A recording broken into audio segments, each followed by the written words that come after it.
the only way to diagnose it categorically is through a surgery, through keyhole surgery. So I remember it was around my 30th birthday, I got rushed into my local hospital and I was sitting in the A&E unit and I was so used to being dismissed and just handed a pack of painkillers and sent home.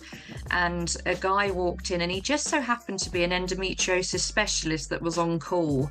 Like all the planets seemed to align that day. And he came in, listened to me and just said, I think you have endometriosis. And I was kind of like, where the hell have you been? I've been looking Wow. for you. Yes. Yeah. And then he referred me to his clinic. I had the diagnostic surgery and he found lots. And that was how I got my diagnosis. But I do think it was sheer luck. So it's really frustrating. And I think the lack of awareness as well makes workplace. I mean, I've lost jobs because of endometriosis. I tried very hard to be a reliable worker and I just couldn't be because I didn't know how I was going to feel day to day. And we talk now about, I mean, the Menstrual Health Project do some amazing work and they talk about making workplace adjustments, Mm. which is a great idea. But some days, workplace adjustments just aren't enough. You need to stay home and rest. And it's so frustrating watching the world go by and you're stuck at home experiencing this. It is really, really difficult. Women are so scared about talking about that because mental health has been weaponized against us. If you dare to be a bit emotional, your symptoms will be put down to you being a hysterical woman. But yeah, I used to get very, very angry with myself. And I think my disease has deteriorated. So I would class myself as disabled now. But I used to be able to do things like ride horses regularly. And I used to ride 5 days a week. And now I'm lucky if I can do once. And I got very cross about that because I was like, I'm a young woman. I shouldn't be going through this. And I think it's very easy to be really hard on yourself and sort of take strips of yourself. And that's where good support comes in. And people just say, look, you're going through a lot. Just step back and cut yourself some slack.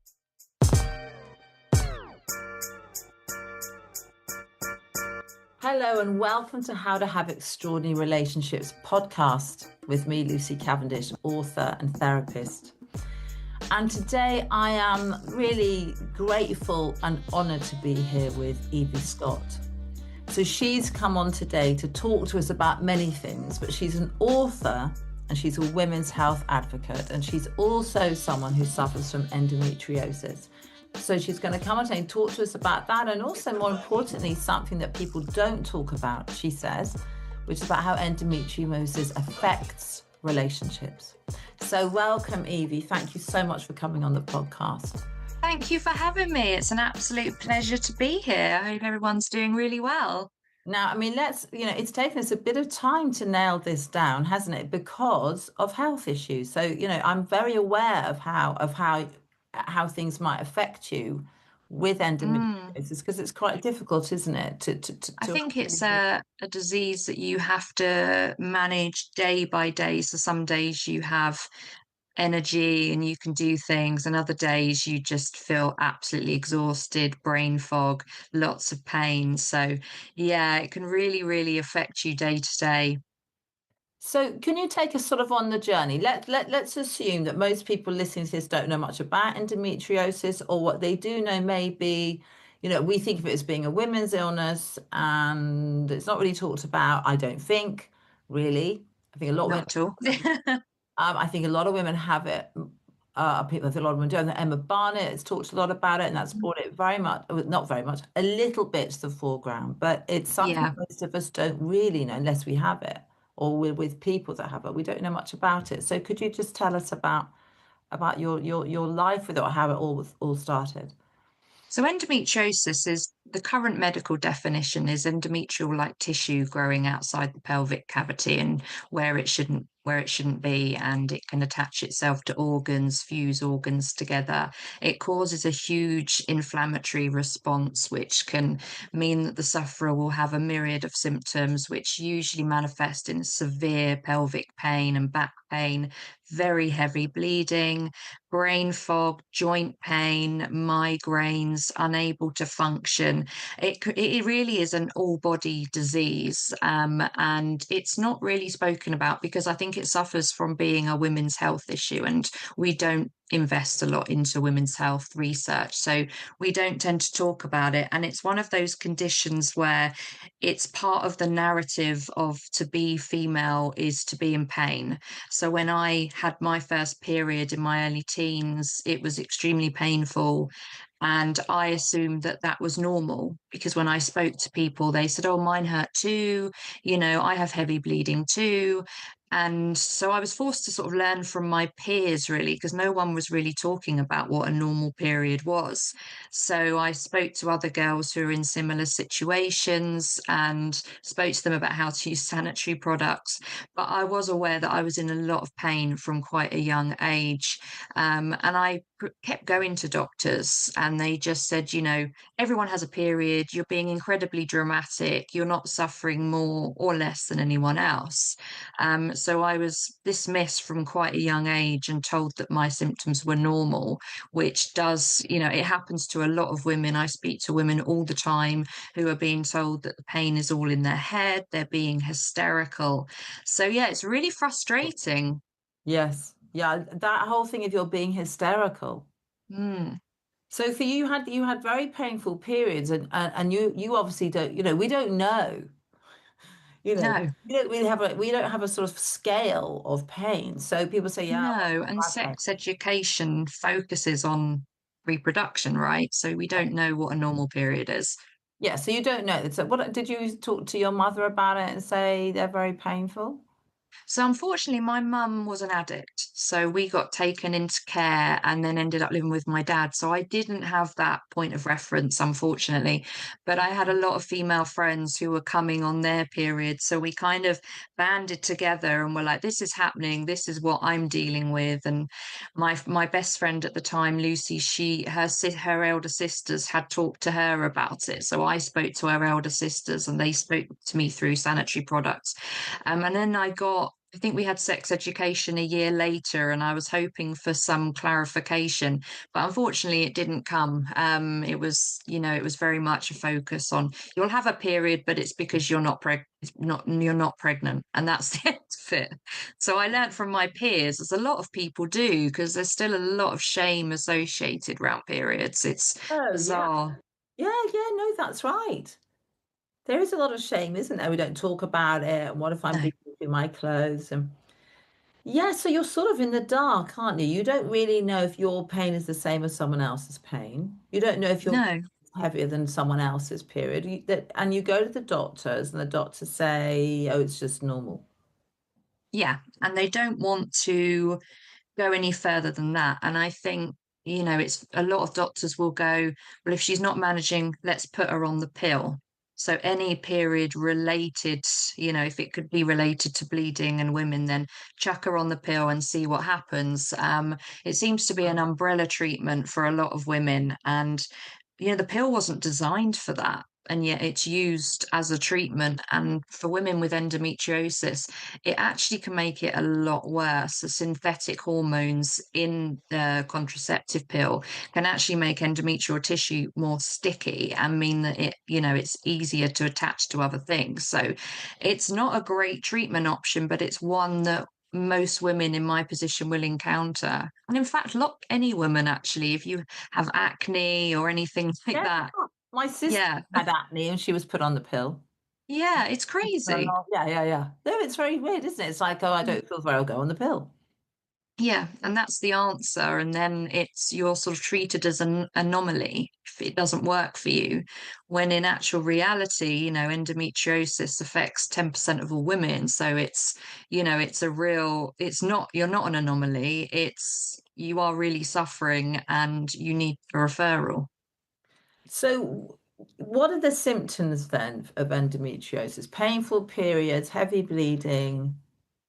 So A lot. I mean, it for me, one of the worst ones is pain during sex, painful bowel movements, or very severe constipation. You can get frequent urinary tract infections, headaches, brain fog, fatigue. You can have a lot of joint pain as well. That's one of the lesser known symptoms, but all the women I speak to experience quite bad joint pain. It literally affects every part of you, and it can cause nausea as well. Yeah, it does really affect every part of the body. But I think the pain is probably the more known symptom because it really is a deep, severe stabbing pain and sometimes sort of contracting pain almost that can go, can be in your groin and go right down to your rectum. And Mhm. yeah, it makes you incredibly uncomfortable. So, where did so it's parts of you that's growing outside of your womb. And that's not Yeah. supposed to happen. It's supposed your No, womb to go like. absolutely not. Do you know why this happens? I mean, where can it grow? Anywhere, everywhere? It can grow anywhere, everywhere. It's been found on pretty much every part of the body. And we don't know enough about it. I mean, medical definitions say that, it's an overproduction of estrogen, Mm. it's your womb lining that's going elsewhere, that it shouldn't be. But there isn't a lot of research into the histology of the disease itself. So we don't know why it happens. And we also don't know why there's such a disparity between every person who's suffering. So you can have very mild endometriosis and have very severe symptoms.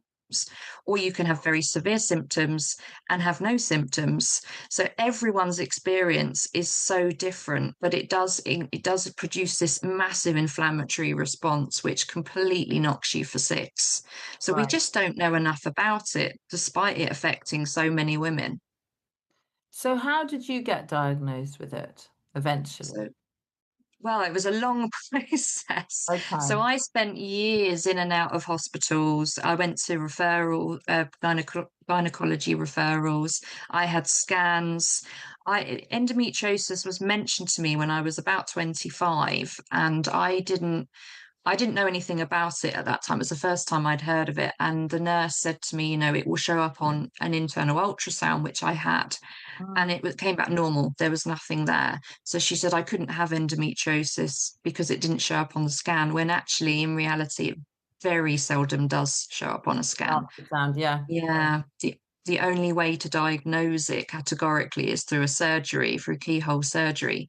So I remember it was around my 30th birthday, I got rushed into my local hospital and I was sitting in the A&E unit, and I was so used to being dismissed and just handed a pack of painkillers and sent home. And a guy walked in, and he just so happened to be an endometriosis specialist that was on call. Like, all the planets seemed to align that day.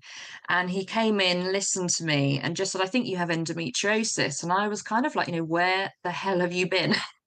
I've been looking Wow. for you. Yes. Yeah. Yeah. And then he referred me to his clinic. I had the diagnostic surgery and he found lots. And that was how I got my diagnosis. But I do think it was sheer luck. So what I know about it is I think you have to go under a general anesthetic to be diagnosed. Mhm. Right. So already an issue with that, isn't there? Yeah, and it's a massively invasive procedure as well. They describe it as minimally invasive, which is crazy because it is surgery, and you have sort of three wombs in your stomach where they're going in, they're having a look. If they find it, they'll often use either ablation, which is laser to remove it, or excision, so they'll cut it away. And the recovery is pretty brutal. I mean, I was told that I'd be back to work within 2 weeks. I think it took me about a month to get better, and I was still quite sore afterwards. So there's no minimally invasive way of diagnosing. I mean, I went to a conference on Friday and we were talking about diagnosing via symptoms and medical history, Yes. um, which I think is right, but we also need to develop better ways to discover it and diagnose it without having to put people under the knife. Because once I'd had one of my surgeries, I was then having the same surgery every year because my endometriosis was growing back. So Oh it was, God. Yeah, so you end up in this cycle of constant surgeries and you get this buildup of very painful scar tissue, which again helps things stick together. It causes an inflammatory response and it's very painful in itself. So there's lots of issues with having to go under the knife. Yeah, so I mean, so lots of people don't want to go and get diagnosed because they don't want a general anesthetic, Yeah. especially young people, you know. Oh, it's frightening. Yeah. Yeah. If you're 16 or 17 and you think you might have endometriosis and someone says you've got to go under general anesthetic and have keyhole surgery, you're not going to want to do it. No, And also it doesn't cure it. no, it doesn't. And it's strange because I know women who have had one and they've been fine. They've never had problems again. But a lot of my network have had about four or five and they keep going back. I get around 6 months relief sometimes if I'm lucky. And then I have to go back on the waiting list, which then, I have to start all over again, start the process again. Sometimes the waiting list is a year, sometimes it's 2 years. And I didn't realize at the time, but with the scar tissue, I was never warned about that. So when I had my hysterectomy in February, I was told I had extensive scar tissue inside me, which would be causing problems as well. And I wasn't advised about any of that. Mm. And the problem is with these surgeries as well, you get discharged. So you have your surgery, they Mm. remove it or as much as they can. And there's no follow up, there's no care plan going forward. You are sent home with your painkillers. And then when you're in pain again, you have to go back to your GP, get another referral, and do the process all over again. And it's exhausting and pretty traumatizing as well. And you're sort of stuck in this cycle of constant surgeries, constant pain relief without ever knowing if you're going to get your quality of life back. Gosh. So how does it affect you emotionally? What's the emotional toll it's taken on you? So I suffer from depression and PTSD and anxiety, and I do think it's because I have been dismissed so many times that it's actually made me doubt my own experience of my body. I feel like there's this mind-body disconnect where you feel like you're at war with yourself and you end up being quite angry at yourself and sort of saying, why am I in pain? What's the problem? Maybe it is all in your head. So it does have a real severe emotional toll. And I think when I go to see doctors or even nurses, I'm very anxious about it. I'm frightened because I know that I'm likely to be dismissed, and I find that quite harrowing and exhausting. And I think just being told that you're not in pain when you are in pain sends a really damaging message that you can't trust yourself and that, maybe you are making it up. So that's why a lot of girls feel very relieved when they get the diagnosis because they feel vindicated, because they finally know that they weren't making it up, Because I think everybody goes through a phase where you're like, is my pain as bad as I think it is? And getting cross with yourself, like, why can everyone else function when I can't? It does make you doubt yourself, and it's a horrible feeling. So you had that thing of, well, maybe I'm just overreacting. Mm, Or yeah, maybe I've gone, I mean, maybe I've gone a bit mad. Maybe I don't really know what I'm doing. yeah. Yeah. And I think that's you're not just getting that message from doctors, you're getting that from family members and society in general. I mean, I was speaking to my grandma about it, and she just said, well, periods suck, they're rubbish. You just have to get on with it. So it's this inbuilt story that periods should be extremely painful, and you need to just suck it up and tough it out and just get on with it. And when you're told that enough times, you do start to think maybe you're the problem. Yeah, maybe you're just being a wimp or something. Mm, Yeah. absolutely. So that's very hard, isn't it? That Mm, you end up thinking, well, then people say, well, periods suck. Bless her. absolutely. And it causes so many problems, not just on a mental level, but a physical level. You don't really trust your body anymore. You Mm. sometimes stop looking after yourself because you get so fed up. of being unwell. I mean, I used to spend days on the sofa. Sometimes I couldn't even get to the kitchen to make myself food because I just felt completely defeated and I was in so much pain. And Mm. it, when you're on painkillers all the time, they also have adverse side effects. Like you can probably hear I've got a bit of a dry mouth because I'm on codeine today. Right. But also they make you very tired, so you can't function on that level either. So this must be so hard, Evie. It's horrible. I wouldn't wish it on my worst I mean, enemy. I don't want to trigger you or something, but I mean, just the idea of living in pain Oh, every it's awful. day and a pain that people don't really understand. So when you say to work, for example, I'm afraid I've got really bad period pain, so I can't come into work. People just sort of think you're being, a bit pathetic. Absolutely. And I mean, Spain has just introduced a menstrual leave Oh, policy where mm, you can have 3 days off paid if you suffer from conditions like endometriosis. And we're trying to get that done in the UK as well. But unfortunately, there's been massive pushback from the government. And they say, endometriosis is classified as a disability under the Disability Act. But then if you go to apply for things like personal independence payments, mm. they're telling you that it's not listed as a disability, so you can't get that help. So it's really frustrating. And I think the lack of awareness as well makes workplace. I mean, I've lost jobs because of endometriosis. I tried very hard to be a reliable worker and I just couldn't be because I didn't know how I was going to feel day to day. And we talk now about, I mean, the Menstrual Health Project do some amazing work and they talk about making workplace adjustments, Mm. um, which is a great idea. But some days, workplace adjustments just aren't enough. You need to stay home and rest. And it's so frustrating watching the world go by and you're stuck at home experiencing this. It is really, really difficult. And what are what effect does it have on relationships? Because it must have a really big effect on relationships. It does. I think if you're lucky, you'll find somebody who's wonderfully understanding about these conditions. And there are people out there who are, but I think people don't really know how to communicate with somebody with a condition like endometriosis because A, they don't know enough about it, and B, it's still considered quite taboo. I mean, so I had a long-term relationship with a man, and he got very frustrated by the fact that I was in pain every time I had sex. And he used to have to keep picking me up from the hospital. And every week I would say, I'm in so much pain, I think I need to go to the hospital. And he would get frustrated with me because I was always in hospital and I'd need picking up at 2 o'clock in the morning. I couldn't socialize with him and his friends. And it was really, really tricky. And in the end, the relationship just fell apart because I knew that I deserved better, and he just wasn't very understanding at all. But I do think it does take a toll on partners because statistically, every male will know somebody with endometriosis, whether it's a sister, a girlfriend, mum, an auntie. So it has a massive impact on relationships. And I often feel like I don't know when to tell somebody that I have this condition.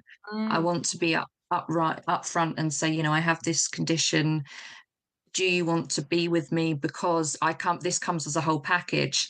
So you feel very, very vulnerable talking about it and also having to educate partners. But there are good people out there, but it's very hard, really, really hard. And I think friends as well, I was the unreliable friend who got invited out all the time and had to cancel last minute, or I'd push myself to go, be in so much pain that I'd have to go home. And I have some amazing friends, but I've lost friends as well because they're like, you're always sick. What's the matter with you? And Yes. then you stop getting invited out. People stop including you because they just presume you're too ill to go, which is often the truth, but it would be nice to be included. Yeah, so it affects every area, and family wise as well. You don't, unless you've got a real understanding family, it's very difficult to talk to them about it. My grandma's fantastic. She does talk to me about it all the time, but male members of my family, it's like the minute you mention anything to do with periods, they clam up and tense, because I don't want to talk about it. And it's this stigma again. And actually, it's the most like periods, the most normal thing in the world. But the minute you say it's period related, people just shut down. So, I mean, you're doing a very, it's very hard actually hearing this, hearing the reality. I mean, you're putting a beautiful, brave face on it, but I mean, yeah, there must have been very, very difficult times. Yeah, I mean, I Whole last life. year, pardon? It's affected your whole life, your entire life. Yeah, I think it's worse when you're in and out of hospital. Like there was a period of time where it was over Christmas and I was having bowel obstructions because my bowel was just fused with endo. And I was being sent home with laxatives so that I could go to the toilet, but the laxatives were hurting me as well. So I was ending up having to go back every day. And that was kind of how my women's advocating came about, because I went on Instagram and I just saw all these people smiling and happy over Christmas. And I was really, really upset. So I sort of did the hashtag endometriosis, and Mm. I thought I was an isolated case. And then I saw all these women going through the same thing. And I was so angry. I was like, so why is no one doing anything about this? Why are the systems that are designed to support us, why are they failing on such a big scale? So I started talking to more and more women, and we were all sharing the same stories of neglect, and it was horrific. And I think the toll on the mental health is not to be underestimated. But I think women are so scared about talking about that because mental health has been weaponized against us. If you dare to be a bit emotional, your symptoms will be put down to you being a hysterical woman. So you sort of have to go into appointments thinking, how emotional can I be? How Yeah. much am I going to, if I cry, is that going to be used against me? And it has happened to me. I mean, I've seen consultants who I've had really positive appointments with, and then I've read the after appointment letter, and it said, she has a history of mental health conditions. This could all be psychological. She needs therapy. And yeah, it's just devastating, and it just minimalizes your whole experience. And yeah, it's horrible. So that, I mean, yeah, so I know various young people who feel they probably have or could have Mm. endometriosis and are finding it very hard to get any support at all. And mainly because they're told, well, you're young and you've got to wait for your periods to settle and it's your hormones. And they're saying, I'm in physical pain every day, Hmm. every And day. it shouldn't. It Yeah. shouldn't be like that. I mean, so my pain was so bad, I was taking the week of my period off school, the week Yeah. of college and university. I was having to take weeks off work, knowing that, I was either ovulating or as menstruating. When the pain is so bad that it affects your quality of life, Mm. you have to investigate. And it's simply not good enough to say to women, you need to wait for your period to settle, or everyone's going through it, because that's not the case. But I think GPs are reluctant to refer people to gynecologists because the waiting lists are so long. They're trying to keep them down, and actually, it's Right. not working. No, no. So then to read notes, which are basically implying, it's sort of implying that you're not, that it's a physical embodiment of your mental health. Is that really what you feel they're saying? Absolutely, yeah. And I do think, I mean, stress for me is a trigger. If I'm stressed, I will be really sick. But Mm. I can wake up feeling very positive and then I'll get out of bed and be unable to stand because I'm in pain. It's not, they're linked, but not linked, if you Yeah. know what I mean. It's a tough one. And I've often had people say, why don't you try yoga or try meditation? And it's like, yeah, I've done that. This is a physical thing, when it's starting to fuse organs together and like you can't go to the Yeah. toilet, Yeah. that is a real physical thing. You can't say that's because you're anxious, because it's happening. Yes, no, that's right. So it's like, well, yoga and meditation, great, marvelous, but it doesn't stop my organs from being fused together. Absolutely, absolutely. And when I had my hysterectomy in February, the Mm. report of everything that was wrong with me was shocking because there was so much there. Endometriomas, there was lesions, scar tissue, cysts.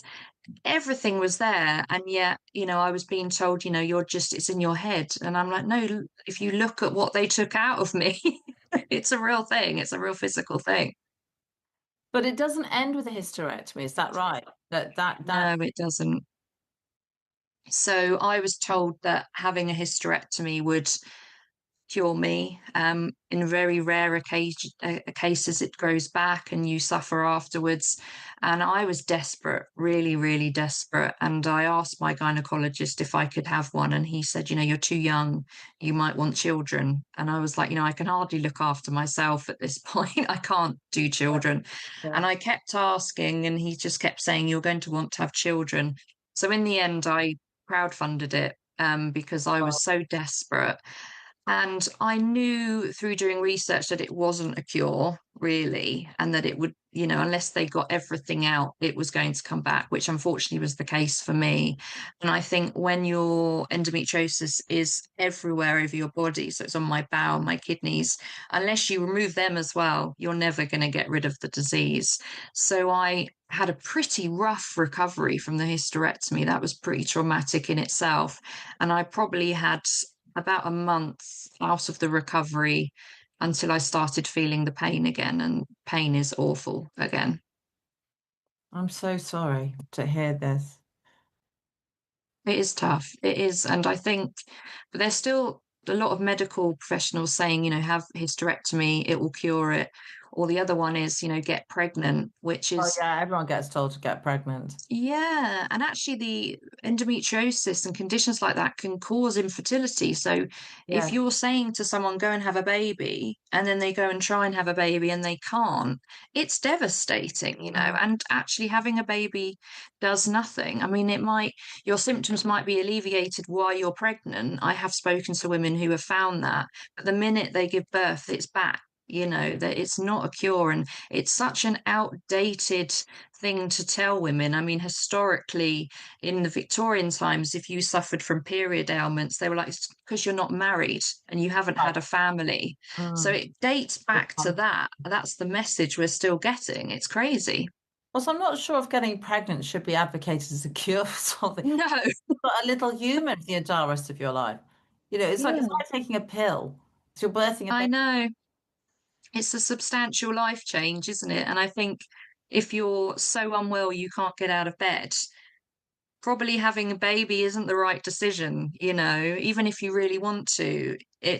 Yeah, but it's crazy. And I still find it crazy that people are still told that to this day. It just blows my mind. I just think it's incredibly negligent and unethical as well. Yes. So how do you cope day to day? How do you get through your days, given the fact you're in this amount of pain? So I wake up and I come downstairs and I just gauge how I feel on that day. If I'm in a lot of pain, I take painkillers every day, unfortunately, but if I'm in a lot of pain and discomfort, I'll have to cancel plans. I schedule my calendar, I schedule around my pain, and I put very few things in each week so that I don't do too much. I went to London for the day on Friday to do a conference, and it absolutely knocked me for six. I felt horrendous. Mm. So I knew that I was going to have this week to rest. So I scheduled things where I could stay home and take time to have a lay down if I needed to. But that's really what it is, just going on a day-to-day basis and sort of thinking, okay, am I able to do what I need to do today? And I think what I've learned especially is to be kind to myself. Mm. I used to be so angry when I was poorly. I'd get very cross with myself and I try and push myself to breaking point to prove that I could get through it. And then that would result in me being even more poorly afterwards and having to take more time off and eventually burning out. So the biggest lesson for me has been to listen to my body. And if I feel like a niggling pain starting, I'm like, right, okay, I need to just strip it back and rest today. Yeah, so it's a case of day-to-day managing. I'm seeing a fantastic doctor in London at the moment who's trying me on this new hormonal treatment, which are body identical hormones, so they're not Yes, synthetic. yes, And yes. I'm really hoping that works. Because we need to know, you're getting a voice about this, and I know that you're really working hard at trying to get Thank you. information out and to get people aware of this. What's the work you're doing around that? So I've just written a book about medical misogyny and medical neglect, which is a worldwide expose on the systems that are failing women with conditions like endometriosis and adenomyosis, PCOS. So I've been working really hard to do that and try and inspire systemic, real systemic change, get to the root cause of these Mm. problems, because I see and this is not a criticism, but a lot of books and a lot of events will say you need to do this, you need to fight, you need to do this. And I get sick and tired of it being the patient's job to do a doctor's job. Let's, let's take the Yeah, onus off the patient. Let yes, them be a patient. right. Yeah. So I wanted to Doctor, and they take said, this what do you think's wrong with you? I'm like, well, if I was, exactly. I would be sitting here, would I? Exactly. And I know girls who go to the doctors and they've printed off the nice guidelines, they've highlighted things, and they've done so much research and they're in hideous pain. And yet they're having to do all this work. And I'm like, this is great, but we shouldn't have to be doing that. We need to get to the root cause. We need more research into this condition, so more funding. And we need doctors and medical professionals who are trained. We don't have enough specialists in this area. We need things like that rather than pushing women to fight. I mean, obviously, I do think women should fight, but there has to be a point where it's no longer their responsibility. And, why are we the ones that have to do all this work when actually it shouldn't be like that at all? If you're diabetic, you wouldn't be expected to do that, and diabetes is as common as endometriosis. It just affects both genders, so people are more willing to put money towards it. It's shocking. Can men get endometriosis? There is evidence out there that they can. I'm not educated enough in that area to know for sure because I'm not a doctor. I'm only speaking from my experiences as a white woman. But yeah, it is. I've known that it is common. I've seen it in medical journals, things. So what words of, let's say someone's listening to this podcast and it's really resonating with them. Either they feel they've got endometriosis or they have endometriosis or they're living with Yeah. someone who has endometriosis. What help can they get? Just to So one of the things that's really helped me is connecting with other women in with these conditions. They're on, and this is where social media can do a lot of good. It's one of the best things about social media. You can connect with women, talk to women, and just so you've always got that support network there for people who understand what you're going through. I don't think I would have gotten through the last few years without having Instagram and speaking to people. I've made some great friends through that. There really is power in numbers. Um, and educate yourself about the condition. There are lots of really good resources out there. And keep fighting. And I hate saying keep fighting because we shouldn't have to, but it really is a case of keep going, keep trying to get these answers, do research yourself, speak to other women. I mean, again, the Menstrual Health Project is a great resource. They can talk to you about how to approach doctor's appointments, things to say. There are key words that they use as well, which are really, really helpful. But be kind to yourself as well. I mean, I think my journey, I was very, very hard on myself and pushed myself to breaking point. And I wish that I'd been a bit nicer to myself about it because at the end of the day, when you receive this damaging narrative of it's all in your head, it takes a horrendous toll, whether you realize it or not necessarily. Yeah. So just get as much support around you as you can. And it's tough. It is tough, but um, I do think change is coming. I think we Mm. just need to, keep powering on. I mean, this event I went to on Friday, there were all these women who were going through exactly the same thing, and we all connected and we all spoke about each other. And it was so incredibly emotional, but also incredibly empowering to be with people that understood.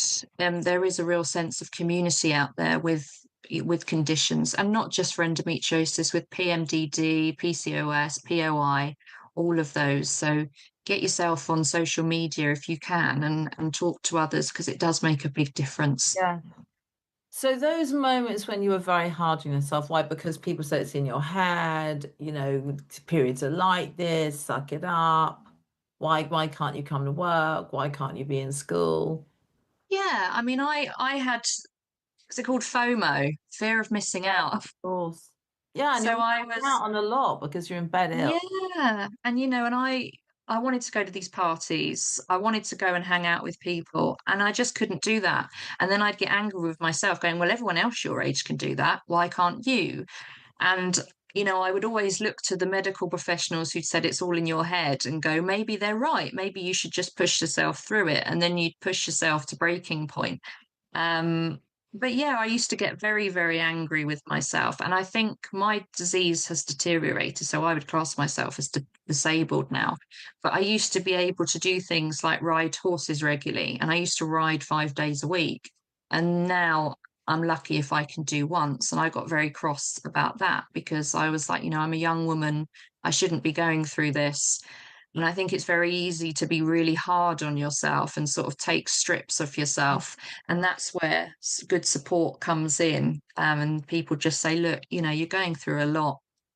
Just step back and cut yourself some slack. I find that writing things down helps as well because when you write things down and you look over it and you see what's going on, you're like, wow, that's a lot. No wonder I don't feel great. Yeah. And just taking that step back really helps. And I imagine for people who are with people who are in pain, it's hard, isn't it?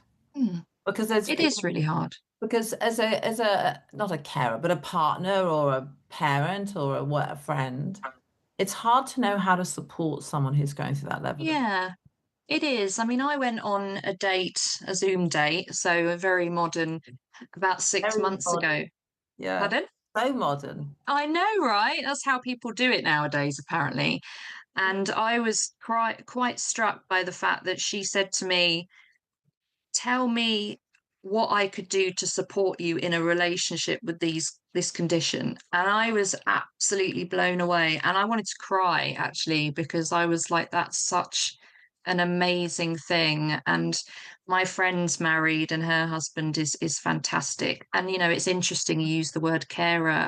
That is the case a lot of the time, but it's finding that person who really gets it and who wants to support you and is open to supporting you.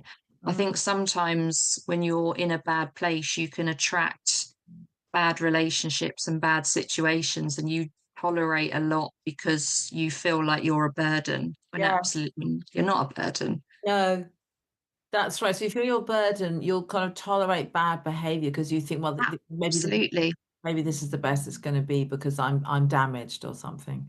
Yeah, and that's it. And, and it's a horrible thing to go through. And it's bad enough to go through that as an able-bodied person, but when you're in pain as well and you're relying on somebody to help you, it's even more worrying, really. Yeah.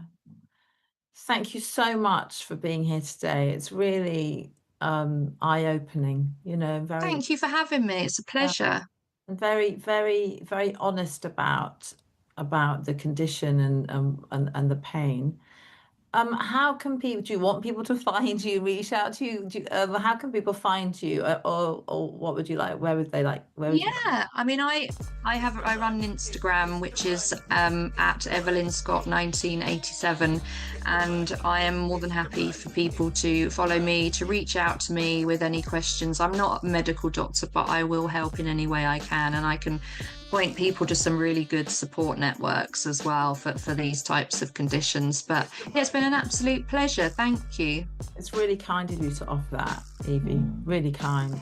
So if you can find Evie, she's very open to that. And yeah, thank you so much for coming on and giving us your experience.